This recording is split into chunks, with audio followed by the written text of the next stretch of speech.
When Africans were forcibly brought to the Americas as part of the transatlantic slave trade, their names were often stolen or erased in a deliberate effort to dehumanize them and strip them of their cultural identity and connection to their heritage.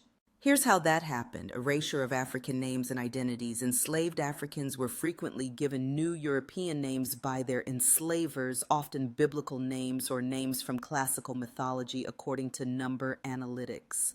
This was a deliberate act of cultural erasure, intended to break their cultural and spiritual ties to their communities and traditions.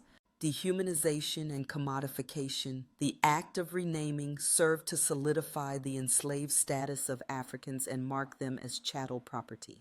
As noted by the Charleston County Public Library, in the context of the Carolina gentry, they applied names like Zeus or Aphrodite to those they viewed as property, something they wouldn't do to their own children. Loss of family and genealogical information. Enslaved people were often listed with only one name, lacking the genealogical information recorded for free whites. This made it incredibly difficult for individuals to trace their family roots back more than 150 years, according to ABC News. Imposition of European names. Enslavers frequently chose names familiar to them, reinforcing the notion that European culture was superior to African culture, says Number Analytics.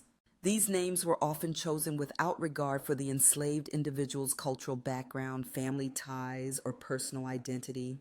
Hidden and erased history. As highlighted by the 10 Million Names Project, the lack of records and the practice of erasing names have made it nearly impossible to trace the history of many African Americans back to their enslaved ancestors.